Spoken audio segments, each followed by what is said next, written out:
Right, welcome to Crop, Martyn. It's the first time you've been here. Can you hear this mic? Are we on? Yeah. So, Martyn, do you want to introduce yourself for anyone that doesn't know what Sludge Magazine is? Sure, thank you for having me. So yeah, I'm Martyn Ewoma, and Sludge Mag is an online platform I founded in 2017. I'd say the two main focuses of it are showcasing creative talent and making social discourse more accessible for young people. Amazing. Yeah, I feel like you balance culture and politics amazingly on the platform. I think that's probably why you've had so much success with it. So, did you say you started it in 2012? 2017. And how old would you have been in 2017? I hate doing maths.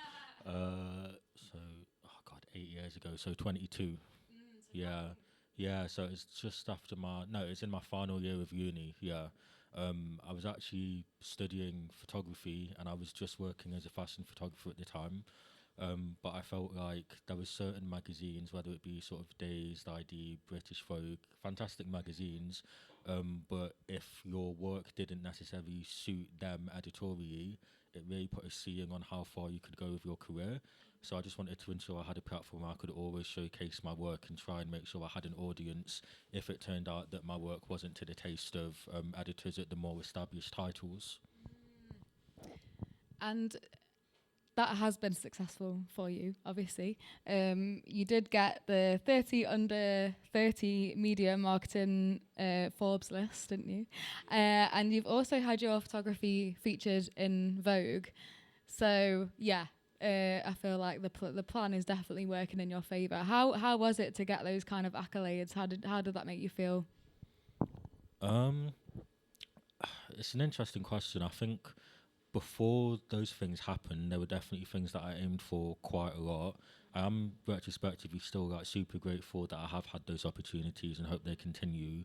But I do think I get kind of more satisfaction from having built my own platform, and maybe certain accolades that on the face of it aren't as widely recognised or might not mean much to other people. Those are the things I draw kind of pride from a bit more, I'd say, in retrospect. Yeah, that answered in a true to Martyn's brand for sure. So you've described your motivations behind starting Sludge Magazine. Do you feel like you had any skills at the time which you kind of wanted to put into practice? Anything that was kind of essential for you to be able to start that platform? I'd say writing, definitely. When I was doing my undergrad, photography is obviously like a very visual medium, but I enjoyed the essay writing and dissertation element of it as much as, if not more than, some of the actual shooting and technical elements of it. And then after that, I did a master's in media and comms, which again really focuses on like writing, researching, that kind of more conventionally academic kind of practice. When I was at school, I really kind of thrived in those subjects as well. So being able to utilise them in my day-to-day, like running the magazine, has been super, super helpful. I'd also say that running the magazine has given me more skills which I didn't have before, but you just kind of have to build them, to have a successful platform. So things to do with like managing people, delegating, that kind of thing. Those weren't skills I had prior to running it, but you kind of just have to dive in and get good at it pretty quickly if you want things to progress. So that's been a really nice element of it as well. Yeah, amazing. Have you been able to, or in the beginning especially, was it a case of you having to do all of the work yourself? Did you have much input from anyone around you? Any friends that helped out, any community volunteers, that kind of thing? Or do you feel like it was mainly you putting in the graft initially? I definitely say that it's a collaborative entity. I think in terms of the infrastructure at the beginning and even now, it's quite heavy me in terms of being the editor, like designing the layout of the website, that kind of thing. But I don't know if you'll remember, I was actually thinking on the way down here today. Do you remember there was a time that me and you met up at, where was it? Cozy Club in Derby, I think. For those of you who don't know, Lorna has a digital marketing background.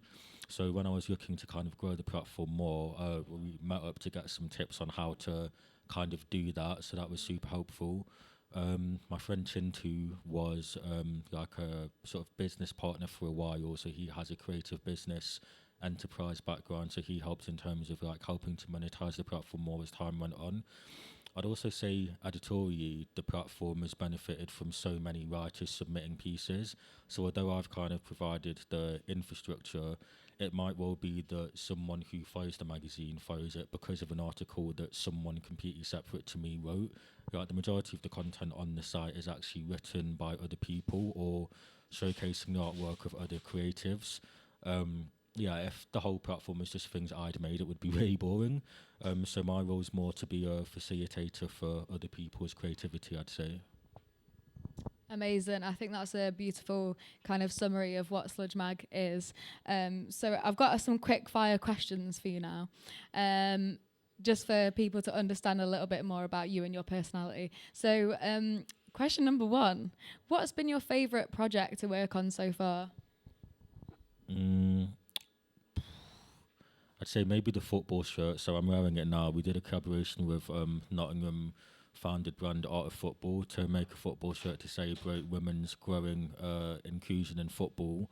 So not the last Euros, the one before, the first one the Lionesses won. We ran a campaign around the history of women's football. So yeah, I'd maybe say that. Amazing. What artist or track are you listening to at the moment? So Cast 8 from Liverpool, him and Giggs have a track called Cash Converters, which came out a few months ago. So I've just been playing that on repeat. Amazing. And who would your dream collab be? It's a really good question. Maybe not a collab necessarily, but in terms of people to like interview for the magazine, John Boyega would be really interesting. Daniel Kaluuya, Chris Smalls. If anyone doesn't know Chris Smalls, he's like a trade union leader from the United States, and he was, I think, the first trade union leader to successfully unionize Amazon. So yeah, speaking to him would be really cool. Chris, if you're around, I'm available. Do you feel like since the inception of Sludge Mag that the content has changed? And if it has, what do you think is what's the reason for that evolution in the content?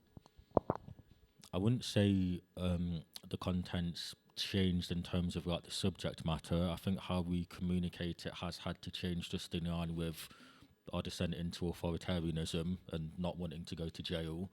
So yeah, in terms of how we frame things, maybe somewhat, but in terms of like the mission or the subject matter, not really. I guess maybe as I myself become more educated and become more aware of like different discourses and how they intersect with each other, there's a natural expansion in that way. Yeah, that's an interesting point that I hadn't really thought of as well. You know, in terms of what the confines that you're working in now, like you say, we're working with or under an authoritarian state increasingly. So yeah, do you feel like that's kind of changed the way not you frame things, but maybe your tone of voice and the amount of opinion that you insert into pieces to a certain extent? In terms of tone of voice, I think especially for people who've been following the platform for a while, or maybe even know me personally, I think what I think about things is quite clear, even if they're not said in the most explicit fashion. But yeah, I guess thinking about how to phrase things with an element of plausible deniability is something that I'm increasingly aware of. Also, just getting older. I mean, I'm 30 now and I started the platform when I was 22, so you would hope as you get older, just everyone matures and the way you kind of communicate things kind of evolves and you become more, maybe more diplomatic anyway. So I think that's just a natural part of like getting older as well. Yeah, absolutely. Thank you for that.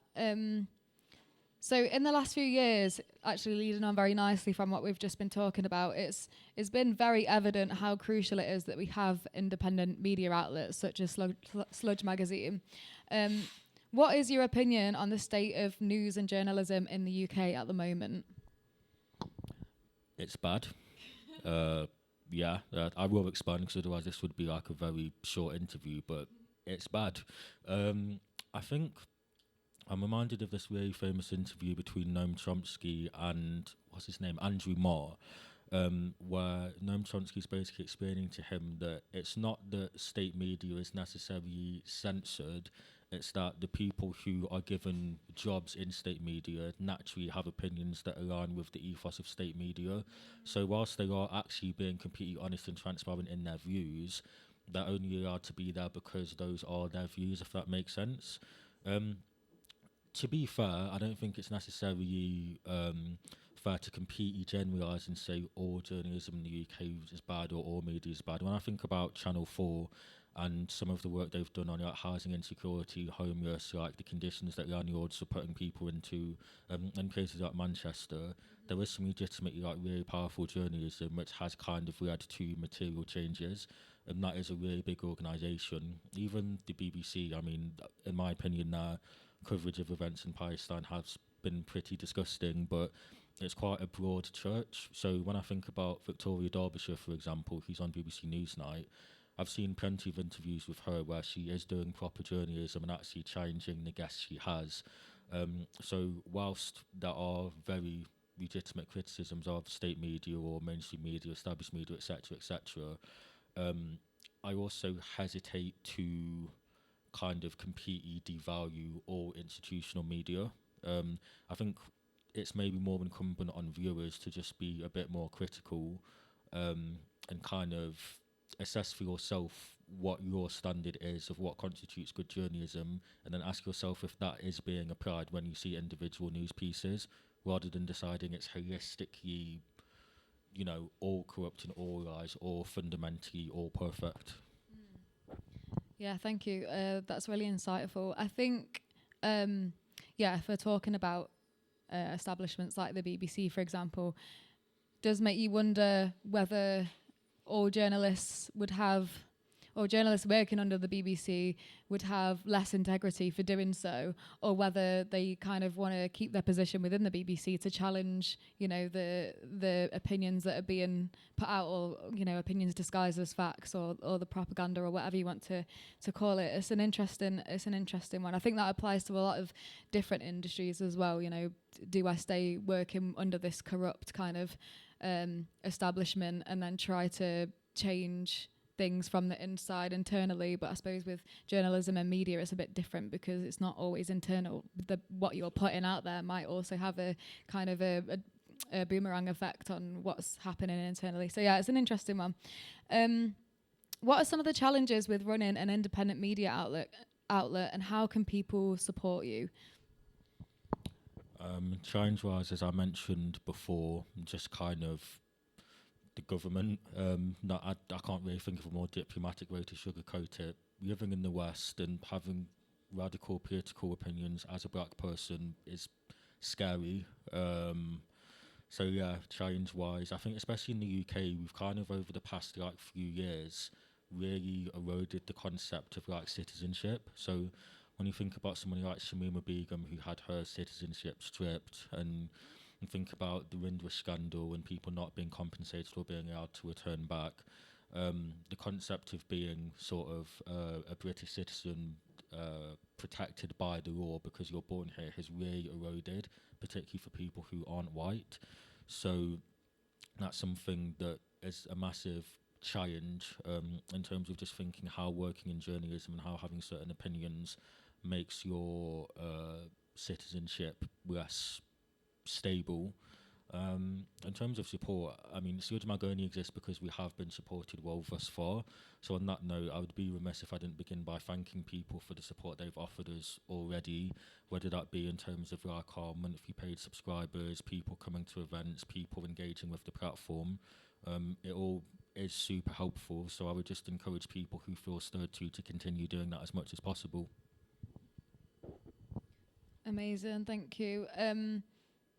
I think the next question I was going to ask, we've kind of already covered it. So in terms of defining your tone, so fact versus opinion. So I mean, have you got anything to add to that in terms of what do you think is a good balance between kind of presenting facts and reporting on what's happening, and then kind of inserting your opinion or the public's opinion on what might be happening? Do you feel like you consciously make that decision in terms of the balance between the two?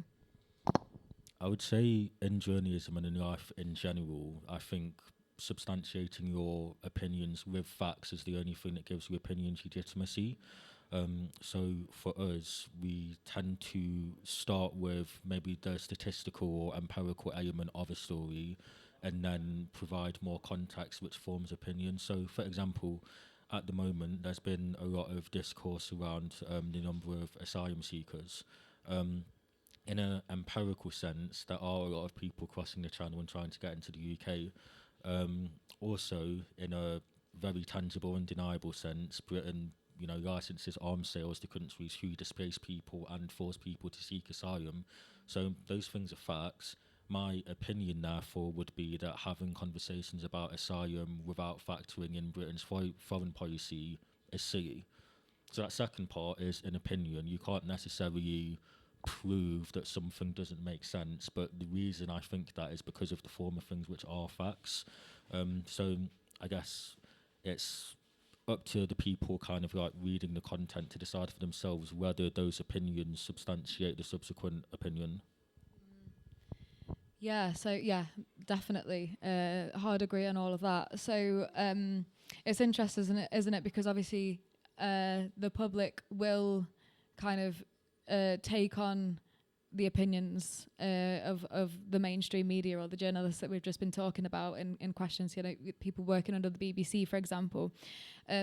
What role do you think the mainstream media has in colonialism, in its colonial projects? And we're seeing some of that unfold now. But what do you think they use it as a tool, and do you think that's kind of like the main motivation for the reporting being the way that it is at the moment?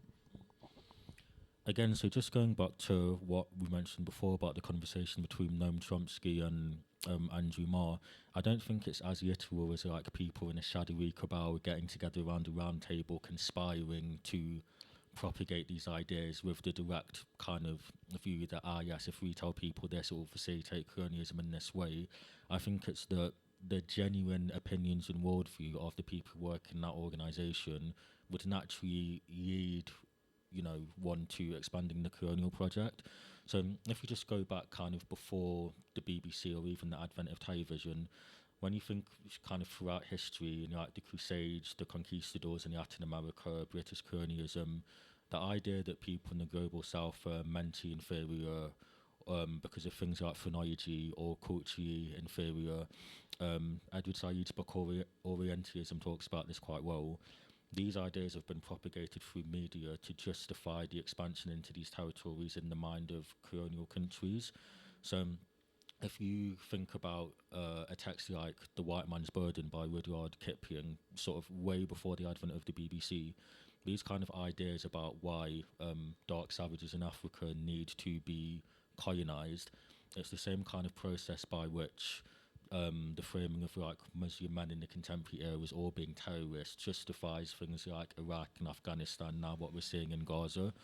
So yeah, as I say, I don't think it's necessary that you get a job at the BBC and then you get briefed that, we're going to do this story because colonialism. I just think the genuine beliefs of people in this part of the world dating back centuries would naturally produce these outcomes, whatever the media of the day is. Yeah, that's a brilliant answer. Thank you, Martyn. And then I was also going to speak about kind of normalization as well. So we're seeing a lot of the harmful kind of rhetoric that Zionists might be kind of repeating over and over in the mainstream media. And it has become, for a lot of people in the UK, just like a normal way of thinking. These opinions have become fact in the average person's mind, I suppose, to put it quite bleakly. So yeah, what's your opinion on normalization within the media, and how do you think that's kind of impacting the way people might think about the genocide in Gaza, for example, or if we speak about Chomsky's kind of like manufacturing consent, do you think that's kind of part of the same? I suppose you've touched on it a little bit, but have you got anything to kind of add to that? Yeah, so a great example from media is since October 7th, we've heard repeatedly over and over again this thing of 40 beheaded babies. So I think it might have been Sky News who reported it. And in fact, I don't want to get that wrong. I think Sky News could be incorrect, but I know a lot of newspapers were running with that story. I know that it was repeated on Question Time. David Yami, I have a recording on my phone of him on Sky News talking about, I mean, before Watershed, but some very unsavoury things being done to babies. When you introduce a topic through that frame of reference, naturally people are going to be less sympathetic to people who they deem to be the perpetrators of that. I also think consistently framing it as a war between Israel and Palestine is disingenuous. So between Hamas and Israel and the IDF, an argument can be made that they're at war because Hamas are a specific organisation prescribed as a terrorist organisation in the West. Separate to that, the people of Palestine are just inhabitants of a country, and in line with the Geneva Convention, collective punishment is a war crime. So again, the media just conflating Hamas with the Palestinian people, again, normalises images of them being killed. And you see, when we're watching news stories or segments where people are being asked, oh, do you condemn Hamas as the starting point of every conversation, but never asking people if they condemn the IDF, there's an obvious distinction to be made between the IDF and the people of Israel, but not between Hamas and the people of Palestine. So things like that, I think, contribute to normalisation because they're intentionally just conflating things in people's minds that aren't the same thing. Yeah, absolutely. So in the West, we've got this perception of, what the IDF is and what Hamas is. But really, if you kind of get rid of all of those brainworms that have been, riddling their ways through West colonized minds, there really, is a huge difference. And it's all the framing of it is what is kind of, manufactured that consent, I suppose, isn't it?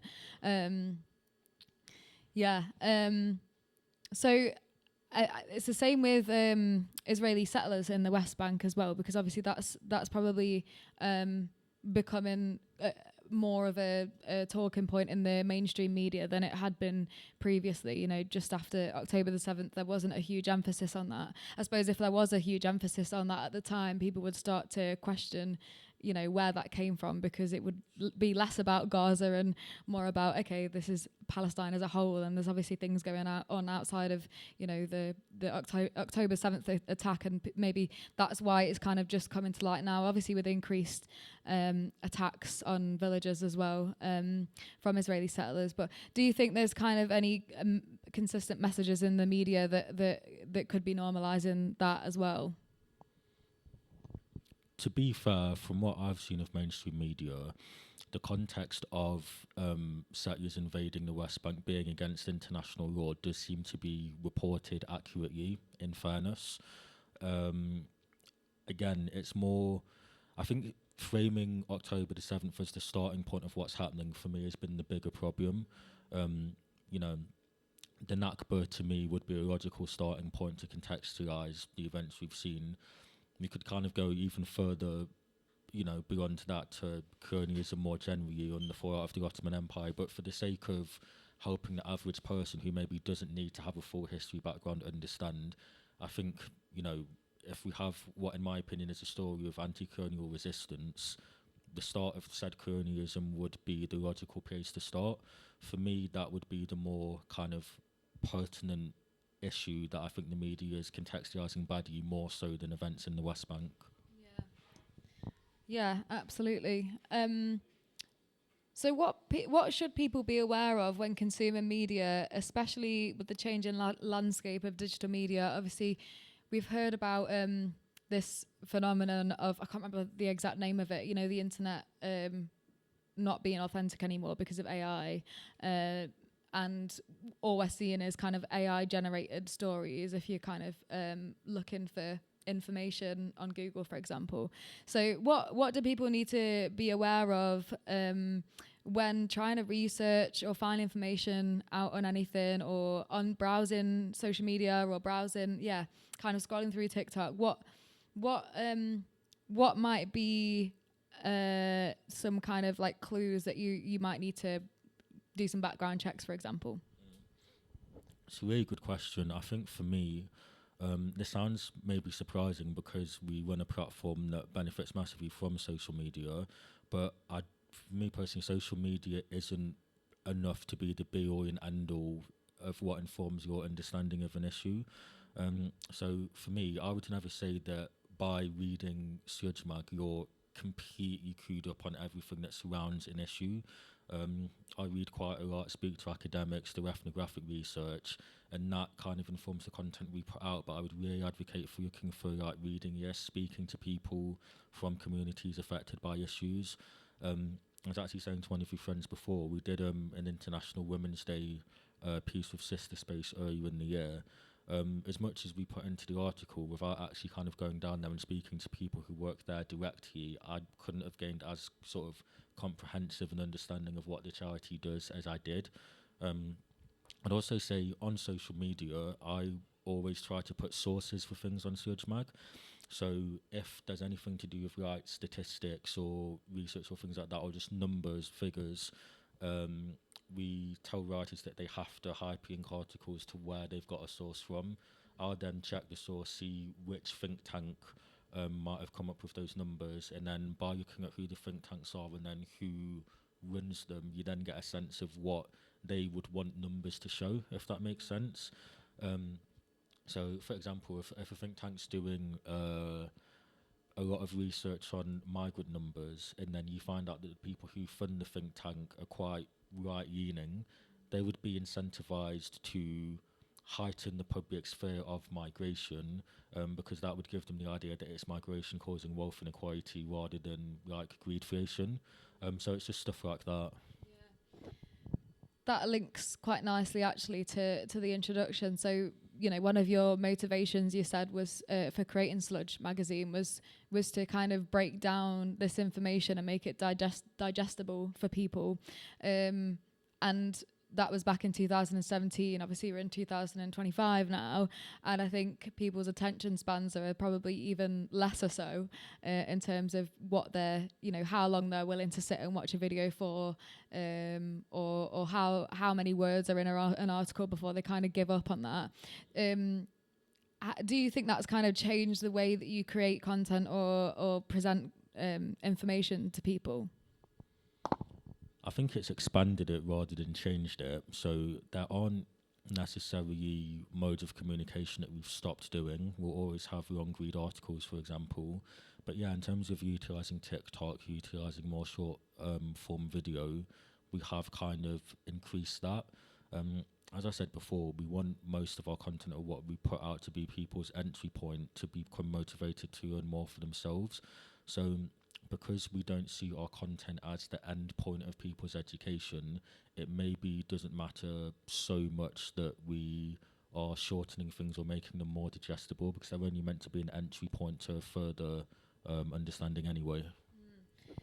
Yeah, on that as well, you've got a section on the website, haven't you, which is anti-racist reading lists. So yeah, if you do follow Sludge Magazine, as Martyn said, please don't use that as the be all and end all, you know, on Instagram. Go and have a look at that reading list. If you struggle to read books like I do, especially for all you ADHDers, get the audio books. I always spend a lot of my time drawing, obviously, because I'm a tattoo artist. I'll always have an audio book on in the background. So best way to kind of take in that information, I think, if you struggle to turn pages of non-fiction. Fab. So like I said at the beginning, you've got a really nice balance of politics and art and culture. How do you find balance with that when everything feels kind of urgent at the moment politically? Do you feel like the arts, you know, the more kind of light-hearted coverage that you do with the arts, is that kind of taking a bit more of a backseat, or do you think it's an essential part of where we're at right now in terms of giving people a bit of respite? Like, what's your kind of method? Me personally, I think it's really important to maintain a sense of what makes life enjoyable, and the thing I always remind myself of is ultimately the reason to engage in politics, engage in direct action, engage in community education is that everyone deserves to have a life that they can enjoy. obviously a lot of people don't have that, which is why, you know, community activism is important. But we have to kind of remember the fact that the end goal is for people to kind of enjoy art, enjoy, you know, the facets of life which are good. So I guess working towards that all the time, but then not indulging in anything that makes me happy myself wouldn't make much sense. I do understand to an extent maybe people can feel an element of like survivor's guilt or like guilt for being privileged and things like that. But I don't know, maybe it's selfish, but just for me personally, just not enjoying things in of itself doesn't help anyone. So yeah, I've never really felt that there's much contradiction between those two things. I suppose the only area that I have to think about it more recently is as you get to understand more about like how brands work. So I'm like a big fashion fan. Like I started off in fashion photography, understanding how some brands are actually entwined in the more negative elements of like geopolitics is a consideration that I'm sort of making more so as time goes on. But no, other than that, I don't really find that difficult. Yeah, that's an interesting one. I think recently, especially, people are really understanding how deep Zionism is kind of embedded within all those things culturally. You know, we're seeing a lot of music platforms kind of being bought out by KKR, and you know, there's links to Zionism within, you know, loads of, you know, the big fashion brands that we know about, like Adidas and Nike and all these places which all these brands that kind of seem really hard to kind of just pick up and remove from our lives, especially when culturally obviously they've had a lot of significance, whether we like it or not. You know, we've all grown up wearing Nike and Adidas as part of a, you know, a cultural thing. So yeah, it's an interesting one. How do you decide what to cover? Is it just through your own kind of use of Instagram, or the kind of activities you're engaging in outside of that, like gigs or shows that you might go to, or how do you decide what you want to cover basically on Sludge Magazine? It's almost entirely born out of just things I'm personally interested in, to be honest. It has been a nice surprise to see how many of my interests seem to resonate with, you know, just the broader public. But yeah, I would genuinely say either things that I already find personally interesting or would like to know more about, or from maybe more of a political media side, elements of discourses that I think aren't being spoken about enough. So just going back to what I said before about the recent kind of discourse around migration and asylum seekers, asylum hotels, loads of Indian flags going up, etc. And the fact that that conversation's being had without much consideration of the role that British foreign policy has in that, to me, is something that's really strange. So naturally, I would then be incentivized to try and like cover a bit more about that. Yeah, that makes complete sense. Do you, because obviously we're both from Derby, that's how I know you, we're both the same age.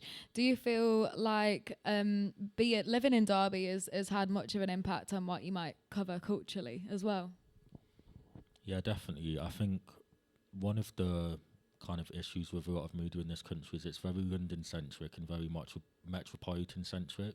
So, for example, when things like Brexit or the Tories winning elections or Reform getting loads of seats happen, because a lot of people in media are kind of from metropolitan, quite liberal cities, there's an air of surprise. When you kind of grow up playing football in Derbyshire, people being racist doesn't surprise you. So it's not to say anyone's perception of the country is wrong, because if someone's grown up in like Bristol or Manchester in a multicultural progressive society, they're not wrong for having that view of the country. But in the same way, myself who's had a completely different experience, I'm not wrong either. So I think having a platform kind of run by someone with a view of the country that maybe isn't represented in the media so much is a good thing. And I think maybe that's why it resonates with people outside of those bigger cities quite a lot. Do you feel like staying in Derby was a conscious decision, you know, for in terms of the value that you bring to the city, because it's obviously a tiny city, and you do bring a lot of value, and I know you're representing Derby whenever you can, and representing the scene, you know, the tiny creative scene there. Do you feel like it was a conscious decision to stay there, and do you see your future in Derby, or do you think you'll move away at some point? I would push back on that a bit and say, in terms of the scene in Derby, it's obviously not going to be comparable to like a Manchester or London. But just over this summer, this organisation called Paper Mike have put on like 3 summer parties that have been really well attended. There was like open mic nights before that, which are quite good. Da Vinci Art Club do sip and paints in Derby. My friend Mark, who's a musician, has put on a bunch of nights there. I think you DJ'd at one of them, obviously. Trinity Warriors, like our breakdance crew, have been very active in the city since I was a child, basically. So Derby itself does have a lot to offer, independent of me and the magazine anyway. In terms of a concerted decision to stay there, to be honest, it was more like personal family kind of reasons why I've stuck around there, kind of separate to the magazine. For the future, I don't necessarily see my wider life being like in the UK or Europe. So from that perspective, I naturally wouldn't be in Derby. However, if I was to live in the UK, then I would happily be in Derby.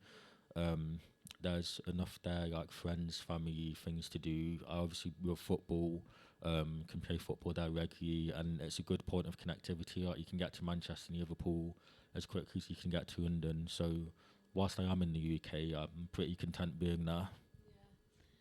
Yeah, amazing. I've actually, I suppose the main reason I asked this is because it's something that I've been thinking a lot about myself recently. Because I mean, as you've probably just discovered, I'm completely detached really from what's going on in Derby now, which I feel a little bit semi-guilty about.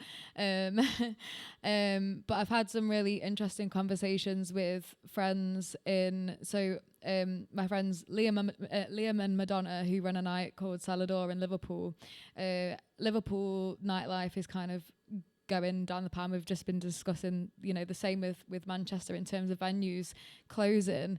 And I have been discussing with them, you know, whether they'd want to put an event on in Manchester, but they just feel like Manchester already has a lot to offer people, whereas they want to offer, you know, something to Liverpool. And you know, similar story with Poppy, who runs Sigil Radio in Birmingham. Yeah, and she posted a reel about why she's kind of, you know, invested in. But I suppose those stories kind of have made me take a step back and think, okay, I need to return to Derby and be doing something there as well, for sure. In terms of staying in the UK, obviously you mentioned, and this is a conversation that we had years ago as well, about you potentially moving away. Tell me more about that. Like, what's your big dream if you could go anywhere in the world? I'd say Brazil. I'd love to live there for a period of time at some point, and then maybe Ghana, Cameroon. I'm part Cameroonian, part Nigerian, and part Guyanese. So all of them are options. I don't necessarily have a firm life plan of, at this age I'll move here and live there forever. I'm also someone who thinks as long as what you're doing at a given moment feels like the right thing to be doing, then that's fine. When the time comes, I'll just move to whatever's next and try and make the best of that. Just following on from what we spoke about before, with regards to Sigil in Birmingham and your friends in Liverpool, and you maybe sort of doing stuff back in Derby, I think I've been thinking about this a lot recently. As much as, on the one hand, there's more resources in a place like London because of brands being there, on the flip side, when I think about like the grime scene, people were like climbing flats to put aerials on the top of flats, like risking their lives, risking going to jail. And from that 20 years ago, that's why now, grime is what it is in the UK.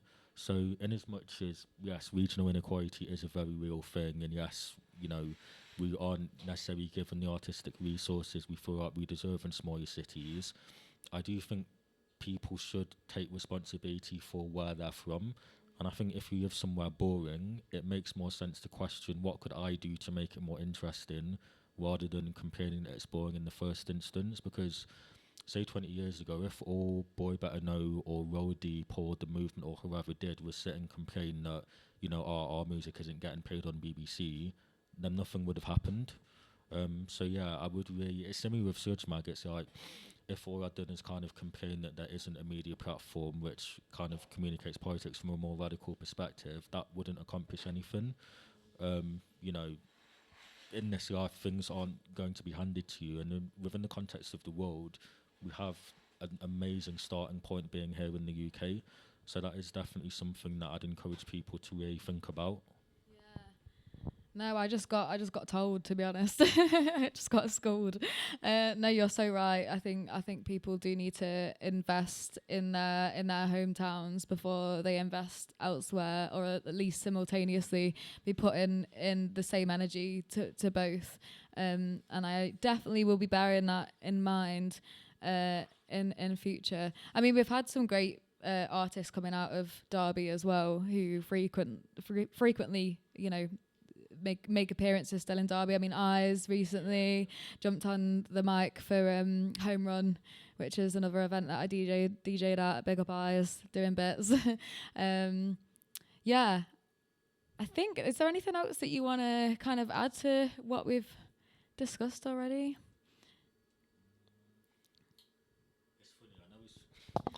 It's funny, I know as soon as I'll leave here, I'll think of so many things that I should have said, but just when you put on the spot, it's difficult. I'm going to send it back to you. Give me like 30 seconds to think. Okay. No, I think we've had some really interesting conversation on culture and journalism in the UK, for sure. Yeah, I suppose...